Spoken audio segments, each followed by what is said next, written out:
Coba dulu. Assalamualaikum warahmatullahi wabarakatuh. Salam Om Swastiastu, Namo Buddhaya, salam kebajikan, Rahayu, Rahayu, Rahayu.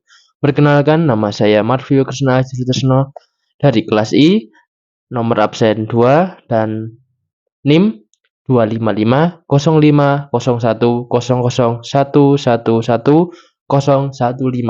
Kali ini saya akan memberikan pandangan saya sebagai warga sipil biasa ya, yang masih berumur 18 tahun. Berarti bisa dikatakan masih 1 tahun saya menjadi warga sipil secara administratif negara, tentang terhadap wacana atau perubahan amandemen UUD 1945.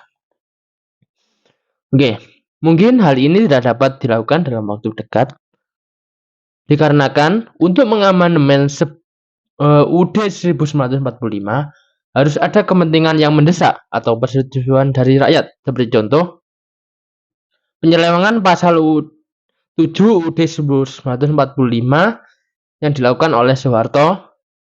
Sebelum diamandemen pasal tersebut yang menyatakan presiden dan wakil presiden memegang jabatan selama 5 tahun dan sesudahnya dapat dipilih kembali.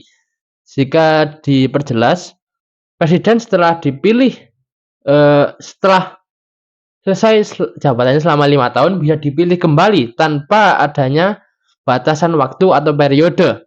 Alhasil, kesempatan tersebut dimanfaatkan oleh Presiden Soeharto untuk melanggengkan kekuasaannya selama 32 tahun.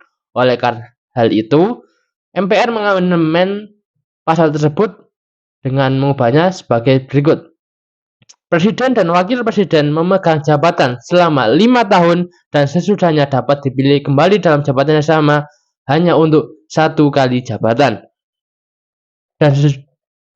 Dan satu lagi contoh di pasal 1 ayat 2 yang mengatakan kedaulatan sepenuhnya berada di tangan Majelis Permusyawaratan Rakyat.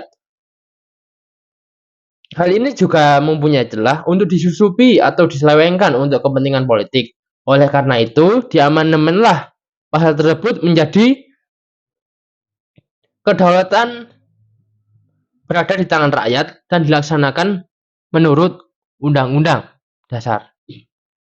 Jadi, saya berkesimpulan bahwa pengamandemenan UUD 1945 atau wacana ya, bisa jadi bermanfaat bagi rakyat jika rakyat diberi transparansi hal mengenai undang-undang yang akan menggantikan undang-undang yang lama, namun akan kontra atau merugikan bagi rakyat jika hanya melihat dan menguntungkan dari salah satu pihak tertentu atau tidak dilakukannya pengujian secara berkala di dalam masyarakat. Oke, sekian itu saja pandangan saya sebagai warga sipil biasa yang masih berumur 18 tahun terhadap wacana perubahan atau amandemen UUD 1945. Sekian dari saya. Wassalamualaikum warahmatullahi wabarakatuh. Om Santi Santi Om. Terima kasih.